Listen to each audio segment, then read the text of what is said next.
What's good, y'all, and welcome to my review for this week's episode of the 1,000-Year Blood War Hammy. Once again, sorry for the late upload. I swear to God, I'm starting to question whether I will get one weekend where I will be left alone in this goddamn room for an entire Saturday. We ain't going nowhere. We ain't wasting the entire day doing some shit, and I can actually, just worry about watching the episode, record my review, and actually have shit to do other than rushing right to get this done before Toonami starts. Man. Maybe next week, hopefully. I don't think we got anything going on next week if everything goes according to plan. But, yeah, man. This episode, man, was fucking fantastic. Absolutely just a brilliant episode, man. Amazing art and animation throughout it, man. And yeah, we finally got to see Ichigo versus Uryu. After, you guys remember when I was reviewing Court 2, and I was like, oh, I can't wait for the fight. And then as we started, getting to the final, I'm like, are we getting the fight, or are they saving that for Court 3? Which they ended up doing, but hey, it was definitely worth the wait, man. This was an incredible episode from start to finish, man. And enough of me rambling.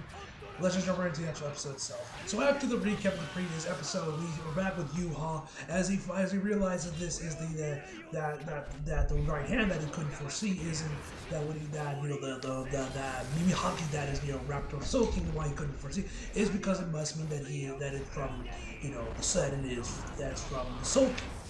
And he mentions, of course, how the Soul King's left arm controls advance, if I remember correctly, and then the right arm controls stillness. And his question, why is Soul King's right arm getting in the way? And demands that Mimihagi answer him. And Mimihagi just opens its eye while it's wrapping onto the Soul King, just looking at him. Just looking at him like, yeah, motherfucker. So after the OP, we're back. Yuha declares that he will destroy both. Now he starts to walk towards towards Mimihagi.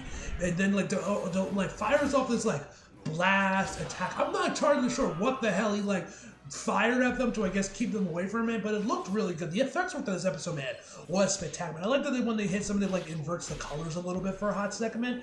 It looked really, really cool. Anyway, Yuha then fires some sort of blast at which Mimihagi fires up a shield to block the attack, and then he declares that he's going to destroy both the Soul King as well as the right arm. This is when Ichigo finally is able to break through the Genjutsu. Like I said, I forget what this Quincy shit was actually called. He breaks through the Genjutsu. I'm just gonna call it Genjutsu because it kind of works the same way. It makes it things you don't want to do. Anyway, he breaks through it. Finally, he's able to break out of Yuha's grip or grasp or whatever, and manages to block and manages to stop him from firing the attack. Yoruichi goes in there, does her thing, and creates a barrier or something to preserve this as the new Soul King. Which, by the way, I also got to see the animation here looks really good as in the effect of as Yoruichi is putting scribbling doing the summonings for it or whatever. I'm not entirely sure what she's doing, but it looked really cool, man. I like the effects work for this.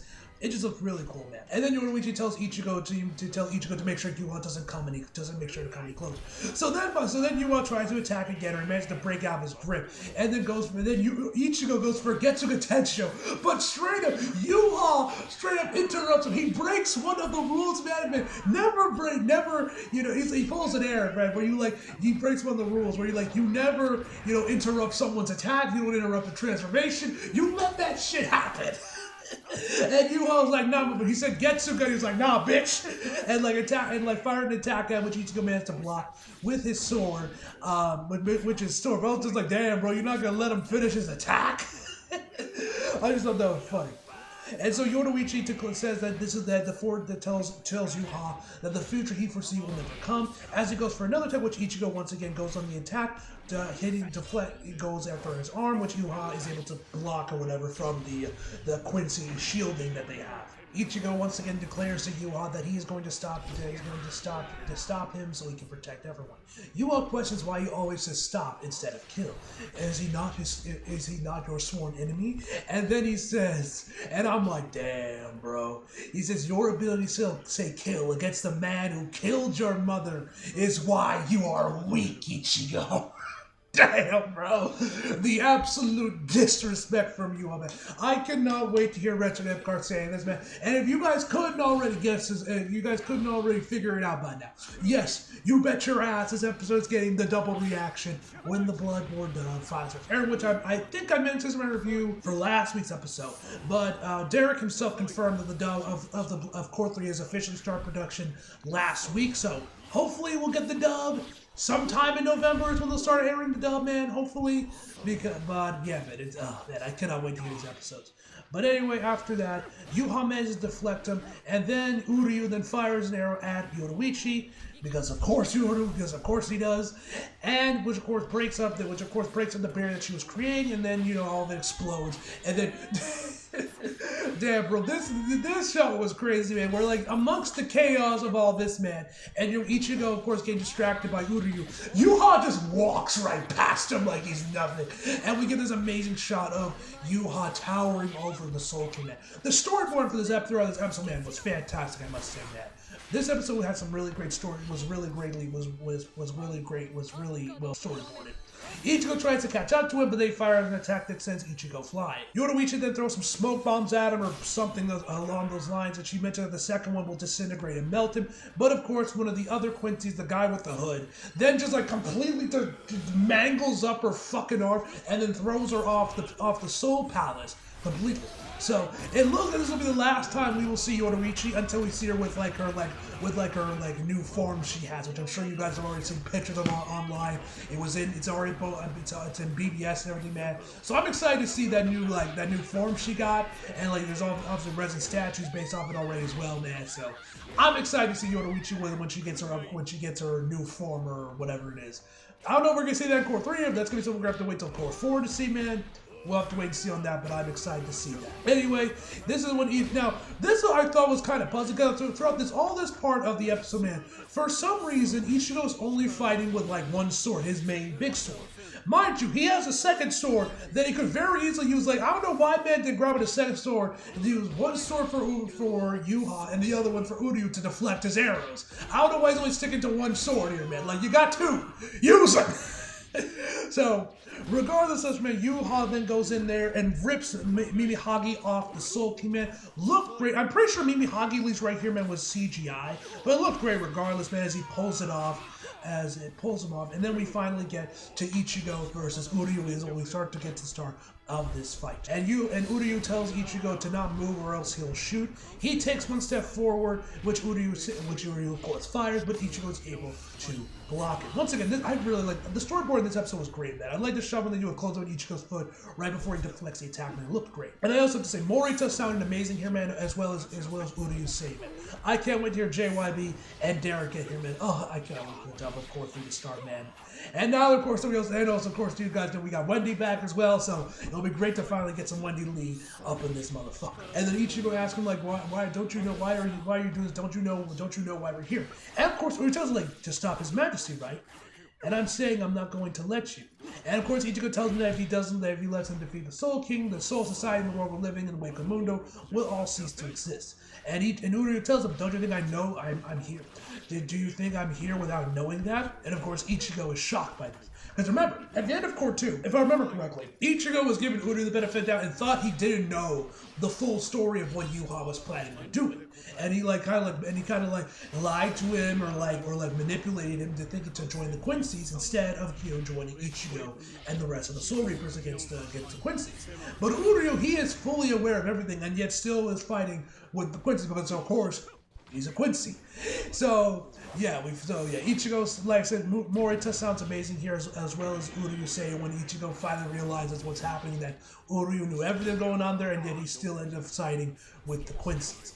Before they find Throwdown there, man, and as that's going on, we see Fuckboy Aizen knock off Thor, and the other rest of Aizen, Yuha's crew members join in there to fight up against Chad, Orihime, and Ganja. Then we get back to Ichigo versus Uryu. Shout out to I found this on Twitter, man. So shout out to Relux on Twitter, Sakuga Relux, another Sakuga Twitter account. He mentioned that actually for Bleach, this episode, that this cut was actually handled by Yuki Sato. This is one of her cuts. She did this part of, this was her cut of the episode, man. She actually did a bunch of cuts on Fire Force as well. So if you guys are big Fire Force guys, there you go. This is anime that was heavily involved in Fire Force's animation.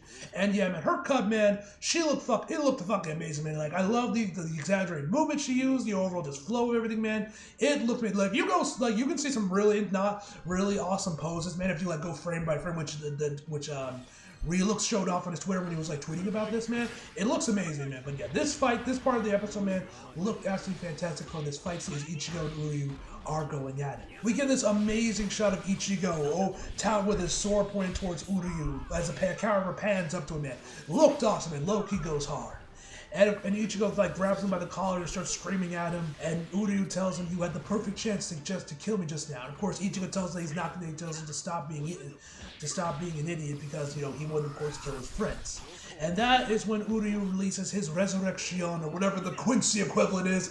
Like I said, man, I am no Bleach lore expert, guys. I completely forgot what the Quincy's Resurrections were called. Resurrections, excuse me, were called. If they were called Resurrections, or they have their own specific terminology when they have their release dates, man. But we see his release date, man, and it looks, I love the look of it. It looks very elegant, which obviously fits Uryu's character, man. But it looks awesome, man. I love the look of it. We then head over back to the Department of R&D, where we're starting to see the effects of, course, the Soul King, of what's going on with Miyagi getting ripped off the Soul King, and everything where there's like a displacement, where there's like some like displacement things going on there, man. They mentioned how the sutra scale is like readings are now like completely unstable. They think there's something going on with hollows, but it's not that. Kisuke mentioned that this isn't an issue with the balance of the soul, and that we should be focusing instead on Miyagi. And he certainly goes on about how he thought that the Soul King's right arm controls stillness. Once again, we get another amazing shot. Like I said, the storyboard of this episode, man, was phenomenal. Where it's like this downward shot of looking at the characters, man. It looks amazing. I love the perspective here, man. It looks really, really good. Anyway, as Urahara basically explains how Mimihagi works once again, we then head over back to Hashimo, watching the battle between Ichigo and Uryu. And mind you, he's sitting on the level right above them. And as far as we never see him again until the end of the episode when Yuha gets his new form and like absorbs the Soul King or whatever. So I'm just kind of wondering if he just like sat there and watched them fight, just like grab some popcorn, man. He was just watching Ichigo and Uryu just face off right here, man, or what? But anyway, man, Uryu fires off his arrows, which reminded me a lot of the Dragoon system from Gundam Seed. Shout out to any Gundam Seed fans out there watching this video, man. But the way they moved and firing the lasers at Ichigo, man, just reminded me a lot of the Dragoon system from Gundam Seed, from Seed Destiny, man. So shout out to any Gundam Seed fans out there, man. That was an awesome show. Anyway, Ichigo is deflecting them all with his swords, man. The animation here once again looks fantastic. We hover back to Ganjo and the others, where he fires off fireworks at them, which I guess was more or less meant to be a distraction. As Orihime then fires off her shield to deflect attack from Knockoff Thor. Then Chad goes in there to fire off. But Brazo is Cuerdo del Diablo. I'm sure I butchered that. I am not Mexican. My mom is from El Salvador and I can't speak Spanish. Anyway, the black dude, I forget his name, thinks that they're underestimating this crew, and then God tells them that they're, or Chad, I think it was like Chad actually that says it, or maybe it was God, I can't remember, said no, they're not, and then he basically dissolves or like disintegrates the floor, turning it more or less into like quicksand, basically, until it all melts down to the bottom, and they sink through all the way down to below the Soul Palace. Now, of course, they think they won. They're like, yeah, we got rid of it. But of course, because all these guys also have their own, resurrections, or like I said, whatever the Quincy equivalent is called, they can all fly. So, yeah, that obviously wasn't going to work. And the black dude does come in and see that was well played. And then it looks like the hood guy looks like he's about to fire an attack, but we don't end up seeing what that attack was. We are back over to Yuha. And but we found that Mimi Hagi, he is not done yet. Man ain't fucking done yet. Once again, is once again fighting Yuha, excuse me, to defend the Soul King. We then get back to Ichigo trying to dodging Uryu's like arrow thing. Animation here was absolutely incredible as Ichigo managed to block a handful of them. And Ichigo starts screaming at Uryu about like you're on their side just because you're a Quincy. That's bullshit. Uryu tells him that he doesn't need to understand. And Ichigo questions if he's actually going to go and kill him. Uryu, and then of course Uryu talks about how like talks about what happened, that he cannot forgive the people that have, that have took everything from him. We see flashback back to Core 1 when he found the book in Ryuken's desk, showing off the 1,000-year conflict between the Quincy's and the Soul Reapers, and then like locks Uryu and then locks Ichigo in this barrier with his arrows. Once again, the effects work in this episode, man, looked absolutely fantastic, especially when Uryu was transforming and whatnot. And the effects of this episode, man, has just been absolutely fantastic. Locks him in a bullet barrier that explodes. Fine. Then the smoke is like in the same shape as his like Quincy like bracelet thing that he has that summons his bow. It was in the same shape of that, which I thought was interesting. We then have her back once again with the Quincy's and Orihime, where knockoff Thor is ready to fight. Is ready to fight once again, and he comes to blow with Chad, but then he just blows them all away with like a sword when he like swings out. We then come back to Ichigo and Uryu once again. This time they're basically they're firing off their biggest and final attacks. Uryu fires Sternetstambu, if I'm pronouncing it right. I am not German. Well, of course, Ichigo goes for Getsuga Jujisho.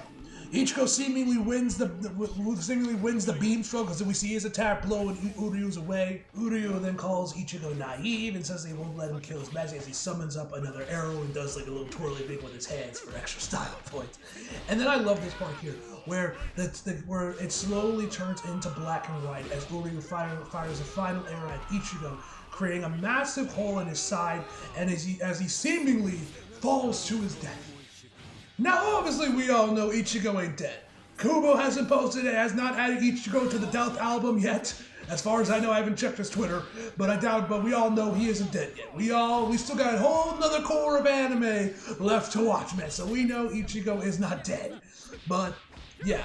Either way, it was shocking. It's also like in the title card at Bleach 30, The Betrayer, which was really nice touch. We then get a post-credit scene where Yuha defeats Mimi Hagi, and then like all the Quincy's join together and like charge up their energy into like this giant energy sword for Yuha to use to slice just once again deal the finishing blow to the Soul King, destroying the crystal that holded him side, and then like I mentioned earlier in the video, seemingly absorbs the Soul King. I'm not entirely sure what's happening here, but either way, Yuha becomes even stronger, and I love the effects work on the tornado that happened when he transforms, man.